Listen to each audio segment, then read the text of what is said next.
You are now tuned in to the hottest podcast in the world with your host, Lamar Champmaker Wright.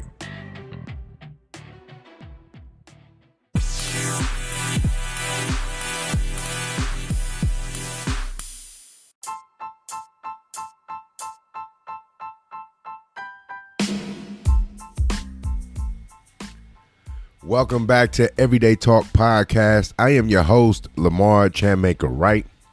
We have a great show coming up for you guys. Actually, I have an interview that I did with a qualified 2020 U.S. Olympic boxer.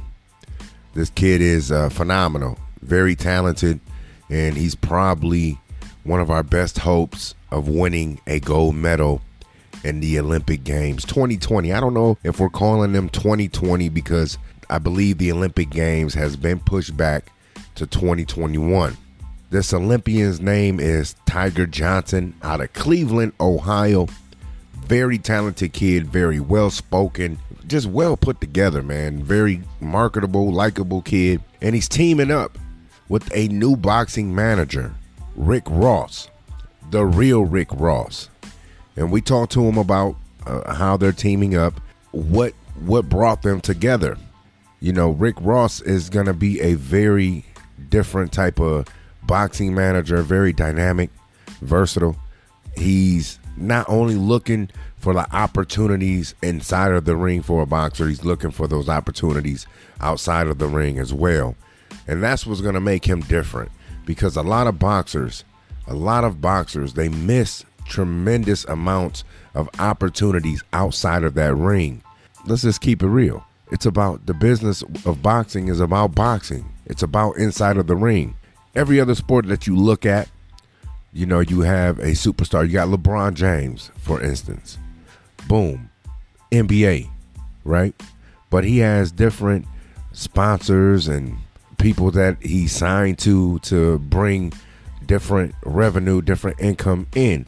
It doesn't work like that with boxing. Some have done it, but it really doesn't work that way. You know, when a manager, promoter signs you, it's all about the boxing. It's all about boxing. There's nothing about that outside money. So I think what Rick Ross is going to be trying to do is build your brand for not only inside of the ring, but outside of the ring. Not only for inside of the ring, but outside of the ring. I want you guys to stay tuned, listen to this interview with this bright, talented kid, Tiger Johnson out of Cleveland, Ohio. I want to touch on some losses we had in the boxing world this week. I lost a good friend of mine, a good teacher, a good mentor in Detroit, Michigan, Ali Salam, the trainer of Tony Harrison, the father of Tony Harrison, man. And this is just a great loss. Died, passed away because of complications of COVID-19. That's a hard one to swallow, man, because if you guys knew Ali, he was one of the best people that you can meet, one of the best people that you can have around you. He was just a great man. When you were around him, you could just see the love radiating off of him. You know, he was so humble. His tone, the way he spoke, he didn't raise his voice, you know, but you know he meant what he said. But he was just so humble to be around, so peaceful to be around. You know, if you were around him, you would just gravitate to him. And I just want to say that, you know, I want to send my condolences to the Harrison family. This is a tough one. It's going to be tough for them. I want you guys to know that your pops gave you guys a lot of great qualities to keep him alive, to keep his memory going. Just let those qualities shine through you. Let those qualities be brighter than ever before, because what he gave you will last you a lifetime. No one can take that away from you. And you know, I told many people since me hearing of his passing was I enjoyed being around Ali. I enjoyed being around him because when I was around him, it reminded me how to be a good Muslim. His demeanor, his character, the way he radiated love off of him, the way he was always humble, the way you couldn't get him talk bad about anyone or anything. That was Ali. a man of love and a man of great character, and he would truly be missed. And I just want to give my condolences to the Harrison family. Guys, keep your heads up. It's going to be hard, but like I said, let those great qualities shine through you guys. I appreciate you guys for tuning in. Make sure you guys stick around. We got a great interview coming up with, 2020 Olympian Tiger Johnson. We're going to be talking about the Olympics and his deal with the real Rick Ross. Stay tuned.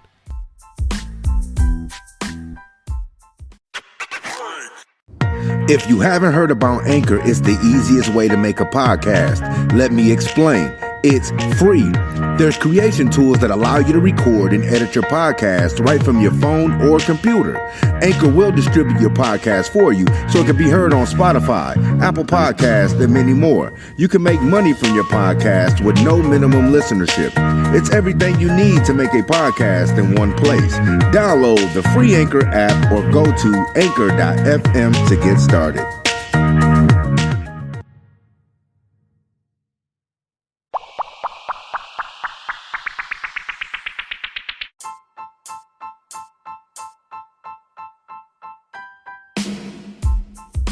Welcome back to Everyday Talk. I'm your host, Lamar Chanmaker Wright. Today we have a special guest, a 2020 Olympian, Delonte Tiger Johnson. How you doing, Tiger? Hey, how you doing, man? Thanks for having me on the show. No problem, no problem. So what I wanted to talk to you about, man, is you qualified for the Olympics. So you're ready to go Tokyo this year, correct? We have one more tournament to go to, one more qualifying. One more qualifying. To go to. Okay. Yeah, we was going to Argentina. So right before Argentina, man, this Corona stuff had happened, and everything got canceled right before we was about to go. Well, the Argentina was the Americas for you to qualify, correct? Right, yeah. Okay, but I mean, nevertheless, you made the 2020 Olympic team here. You won the tournament. Yeah. But you know that was supposed to be in Tokyo. Then the coronavirus happened.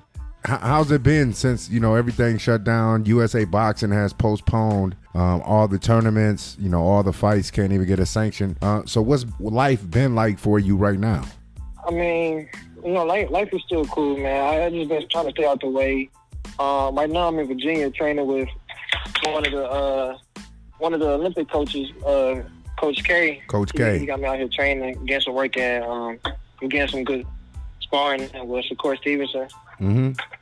Well, tell Coach K, tell Coach K, man. Coach Lamar said, "What's up, man? That's my guy, Coach K." Okay, I got you. One of the best guys out there, man. I know, man. He's doing a beautiful job with you guys, grooming you, getting you guys ready. Plus, he's younger too, man, so he can understand what y'all going through. So you still in training camp? You still training? I mean, what's that like? I'm still training, man. I'm still getting it in, man. I'm just, just trying to stay in shape, man. So when it's time to compete again, man, I'll be ready. So we got Tiger. It's time to go back to training camp. Yeah. In Colorado. So it looks like the Olympics might be postponed to 2021, correct? Right. Yeah. See, it's just you part of history in every way, man. Making an Olympic team and then an Olympics year getting pushed back 1 year. So we got Delonte Tiger Johnson here from Cleveland, Ohio, man. You one of the what can I say about Ohio, man? I love Ohio. I'm from Ohio, Toledo, Ohio. We just produce great boxers, man. Why do you think that is? We just got natural talent in Ohio. Mm-hmm. We got just athletes in general. We just got natural talent in Ohio. So, basketball, football, baseball, boxing, wrestling. I mean, we just got natural talent coming out of Ohio. So, we always had. But in boxing, man, we really dominate, man. We really dominate in boxing, man.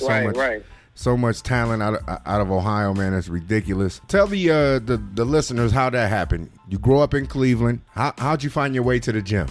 Man, starting off going to the gym, man. I mean, we had our ups and downs getting to the gym. I mean, there's been times, man, that we ain't have a car. Me and my dad, man, we used to catch the bus all the way to the other side of Cleveland just for training. We used to catch the bus in blizzards and snow. Like, we used to catch 2-3 buses, at times, man, just to go to the gym. And, we just kept me in the gym, man. Like, nothing stopped us from going to the gym. And I gained a lot of experience growing up. And I was just continuing to get better and better. So won a lot of tournaments. So did your dad bring you into the gym though? So it wasn't something that you had to find on your own. It was something your dad was already involved in and it groomed you into becoming, what you are today. It started with your dad? Yeah. On my dad's side of the family, we got a history of boxers. All my uncles and cousins did boxing, so he was gonna put me in it regardless. But he put me in early when I turned 7 because I used to fight a lot, so he put me in early. He planned on putting me in when I turned, I think, 10, but he put me in early when I turned 7. So it's generational for you, man. And so you grew up on the east side of Cleveland? Yeah. Yeah, man. So I got family on the east side of Cleveland, man. I know how it's it's rough over there on the east side of Cleveland. Right. Did your dad start training you, or did he take you in? Who brought you up through the amateurs? Was he your trainer, or did you have another trainer? Nah, Clint Martin was my coach. He trained Raynell Williams that went to Olympics in 08. He trained Charles Conwell that went to Olympics in 2016. That's from Saba, right? He trained a lot of he trained a lot of good fighters. Coach D was one of the trainers there too. So them two was like my first trainers. And now who are you with today? You with Safo today, right? Yeah, I'm with Safo, yeah. Safo, another good guy, man. Them all my guys, man. So you're in Virginia with Coach K Stevenson, getting you ready, basically for whenever they say, look, the qualifiers are back open. We got to go, qualify to get to the Olympics. How is it being in camp with Shakur? A person who's an Olympian, who's been there, who's able to tell you, and give you experience on what it's like to get there and do what you need to do to medal. It's a good experience, man. My first time sparring him was 2017, and each time I sparred him, I always learned something new. I always gained experience sparring him. So, just being around him and training, and I always learned new stuff from him. He always give me pointers or tell me what I'm doing wrong or tell me what I'm getting better at. So, he's a good person to be around. Yeah, man. He's a great kid, man. Super talented. Make sure every time you go in there with him, man, you soak up that knowledge. Like I said, no one can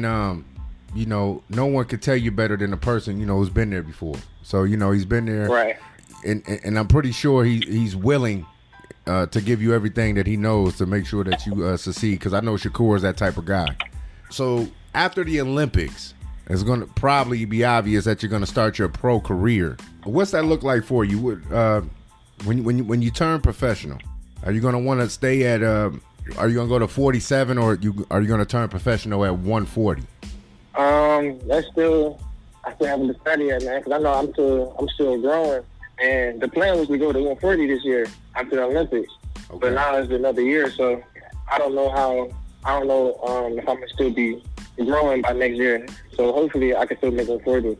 But that's the plan. I want to be at 140 and work my way up. Okay, that's good. So, how is it? I know after the Olympics that you're talking to Rick Ross, and you guys are going into a management deal with Rick Ross. How's that experience been like? How's those talks been? Man, it's been good. He know a lot about business, man, and he helped me. With certain things, like different ideas he gave me. He want to help me with stuff outside of the ring. He already know what I can do in the ring, but now he want to help me outside the ring. Just different stuff. So I know he's a good businessman, man, and he can really help me. So it looks like from what I'm hearing, man, that you just saying, look, Rick Ross is being Rick Ross. Rick Ross is saying, look, you can make this in the ring, man, but I know Rick. So Rick must be telling you about all the money that's outside of the ring, and he's correct. Right. He's correct. A lot of fighters, man, they lose. They don't understand that money that's on the outside of the ring as far as endorsements, sponsorships. Rick knows how to go get that. So I'm pretty sure that Rick Ross and his team is going to build a great brand around you to make sure that you're set for life outside of the ring. Right. So how'd you guys come about in hooking up? Tiger Johnson and the real Rick Ross. Yeah, last year he was talking to one of my homeboys from Philly, Atif Overton. We was overseas. He was in Europe, I think. Okay. And Atif was talking to him, And he introduced me to him, and ever since then, I've just been talking to him. Yeah, man, that's a beautiful thing, man. You know, Rick is very intelligent. You know, I had a couple times to meet Rick, and you know, just being around him, see how he moves, and you know, the jewels that he'll give you to help better your life, man. So it seems like after the Olympic Games, man, you guys are gonna have a rise to the top, man, in your professional career inside of boxing and outside of boxing. So tell the fans a little bit of your story, man, of you know, what makes Delonte Tiger Johnson one of the baddest mans in the amateur game right now? Man, I'm an all-around fighter, man. I mean, I can box, you know, I can bang. I got good speed, good power.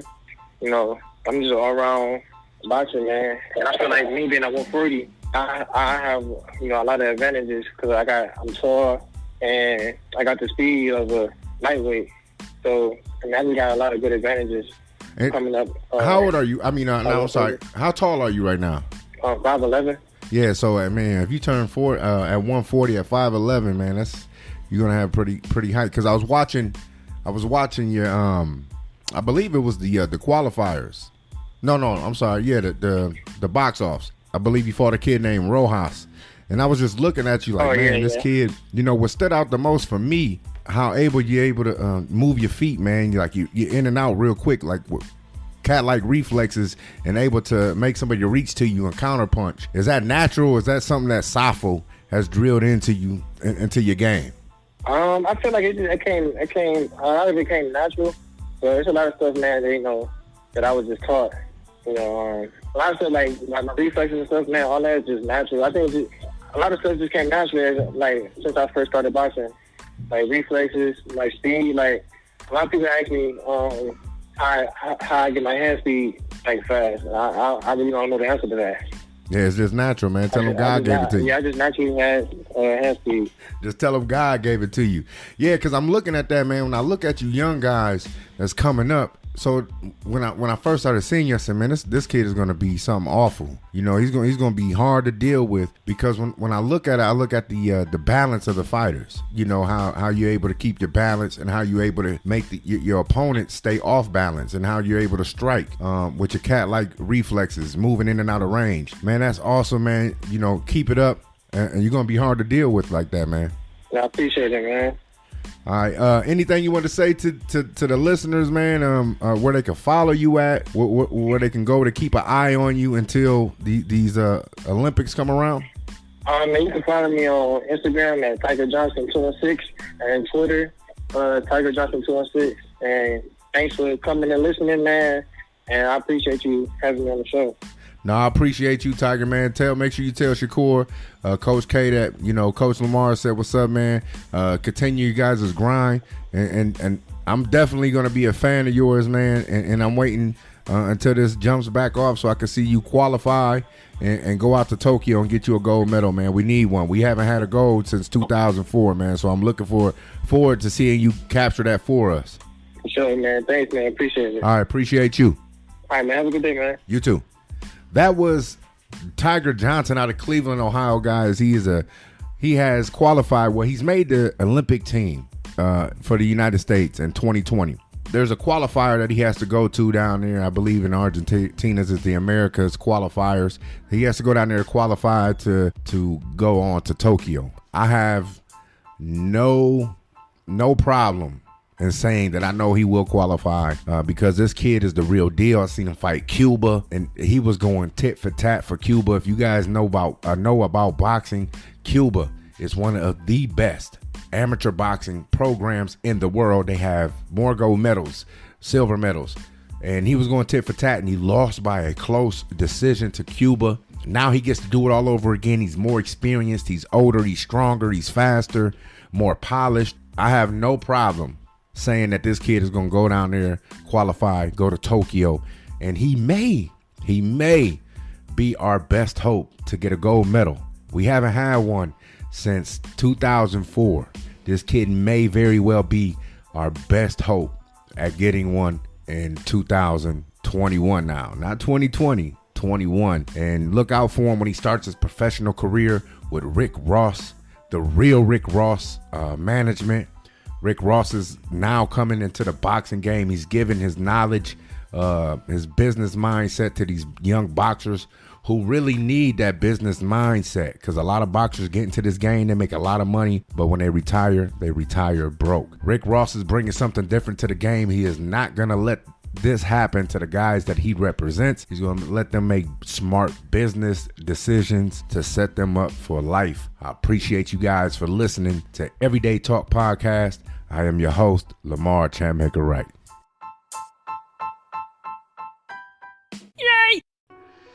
Thanks for listening to this episode of Everyday Talk Podcast. Make sure you subscribe so that way you will be alerted when there is a new episode. Want to follow Lamar? Follow him at Champmaker419 on Instagram and Twitter, or Everyday Talk Podcast on Facebook.